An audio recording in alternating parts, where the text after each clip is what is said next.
Boomerang tariffs could be a real nightmare for some suppliers. Can you dodge the damage of the boomerang? We'll talk about it next on The Savvy Supplier.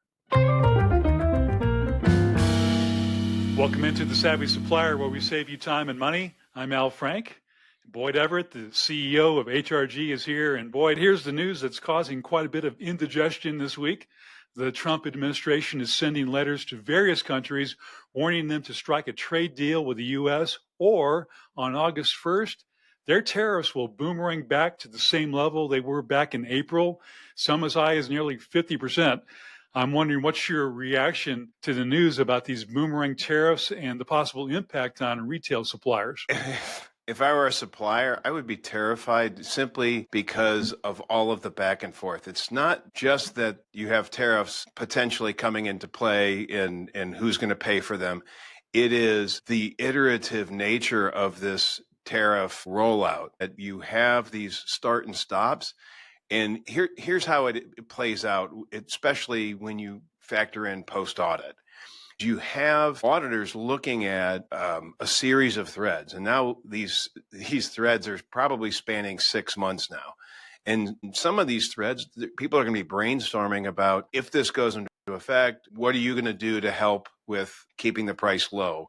And you've got, broadly speaking, two categories of items. You have items that are extremely sensitive to price changes. And so you would call those extremely high price elasticity, meaning that you increase the price, the demand drops. The textbook example of inelasticity in prices is cigarettes. You can continue to raise the price and the demand is going to be relatively consistent. And so it's those items where there's a lot of sensitivity to it that you have to think through, how is that going to impact the bottom line? Because the discounters, such as Walmart and Target and Amazon, it's all about trying to find that sweet spot, keeping the price low to get the volume through, versus trying to be more of, let's say, a mall store where you're selling premium items and you're more concerned about price erosion. You want to keep that price higher. So just broadly speaking, those are my concerns, is that you have all of these conversations that are out there that a year from now or 2 years from now, an enterprising auditor is going to go in and see that and then figure out which of those email threads would serve their purpose in collecting as much as possible for the retailer. Well, if these boomerang tariffs do come to pass, do you think suppliers will be forced to absorb some of the burden of those? And if so, are there any actions they could be taking right now to soften that blow? Yeah, absolutely. I don't think there's any question whether or not suppliers are going to be taking a hit. All of the tools for setting prices and changing prices are in the retailer's court.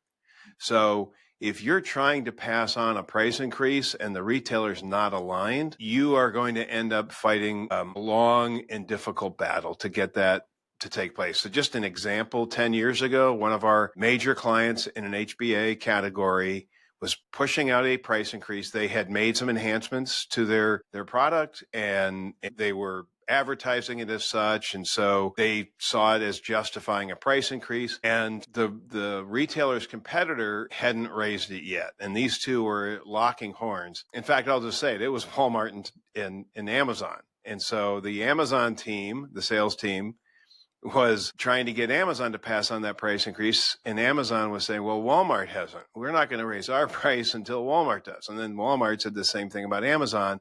This drug out for, I believe it was like 60 or 90 days until finally it went into effect. And then in that particular case, both retailers had taken the price increase, but they hadn't increased their retail. So the P&L for those items, that family of items, just was in the tank because the retailer took the loss in the form of a profit on that item, cut their profit in more than 50%, and then turned around and then handed my client a bill for lost profit. And so that's an example, just one of many examples out there of how retailers really can have you over a barrel in trying to get you to delay increasing the price. So my concern is, if these do go into effect, even if it's just a handful of categories, it may be, just a small subset of suppliers, there's going to be a lot of back and forth as to when that price increase takes place and then how much of a price increase. Well, there might be increased import prices for certain parts that some suppliers need for their products. They might also get hit with supply chain disruptions and the extra costs that might bring. It's hard to plan during such an uncertainty, but any thoughts on pricing strategies in a time like this? Yeah, I think basically keep that conversation open with the buyer, making sure that you're in constant contact.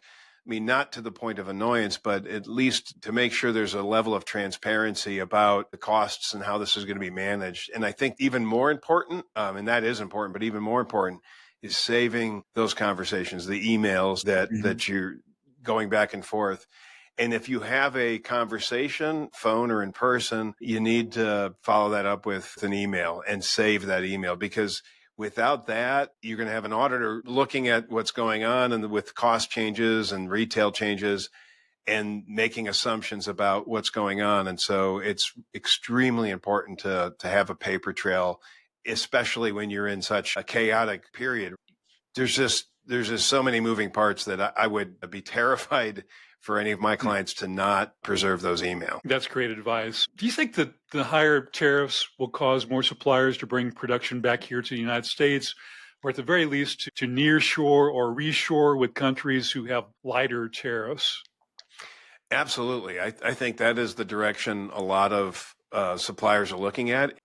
There are several initiatives by Walmart and others to build facilities that would service U.S., be it in North America, and even being strategically located so that it would be easily distributed throughout the country. So there were initiatives in place. I think this just is going to accelerate that timeline. And I think the other factor in this, reason why we're not getting as much pushback, is just the automation, the level of technology that's there and the robotics.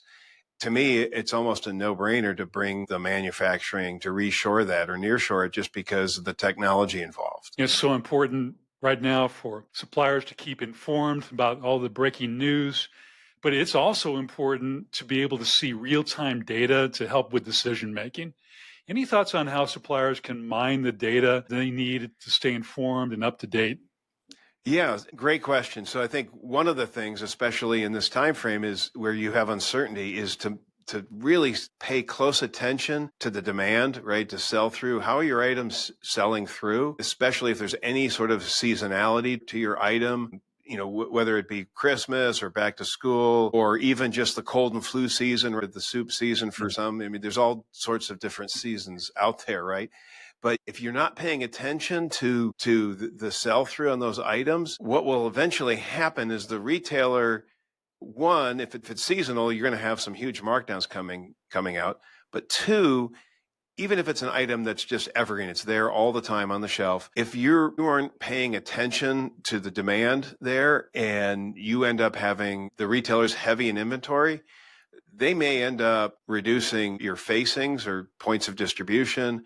So I think this year, that's probably one of the things that will be top of mind, is to be extremely sensitive to the levels of inventory. You do not want retailers sitting on a lot of your product, because back in the day, it was almost like guaranteed they'll just push it out to the stores and the stores will create their end caps, but not in today's world. Today's world, it's like, we're going to discount that price and then hand you the bill for those clearance items. Well, the president has intimated that there will be a 50% tariff on steel and aluminum imports, as well as a possible 200% tariff on pharmaceuticals. What do you think the fallout would be for those industries if that does take place?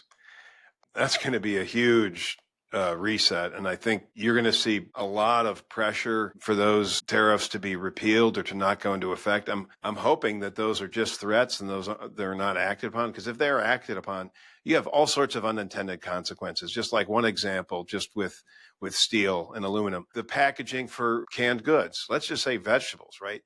The margin on those are so thin. And I was reading an article a couple of weeks ago about the material costs that go into canned vegetables. And if the tariffs were to go in place, it would increase the price of that item by more than 50%. I mean, material for the can would suddenly cost 3 or 4 times the amount of packaging. So those are some of the concerns, is that you only start to pick apart the problem at the level of the obvious, where yes, automotive, manufacturing, but when you start to think of all the things that are downstream of that, there's going to be all sorts of unintended consequences that we really even don't have a line of sight into until we start to feel that pain. It's one of those things that's similar to fuel, for example. When fuel prices go up, it eventually impacts everything because you need fuel to move goods in the supply chain. So fuel is a great example of a cost input that it's everywhere. It's pervasive. But when you're dealing with metals, you're dealing with ingredients and compounds for HBA and pharmaceutical items. Again, who knows, right? I mean, we don't have a clear line of sight to a lot of products that sit on the shelf. And so there's going to be some surprises if these tariffs stay in place of how widespread these price increases will be.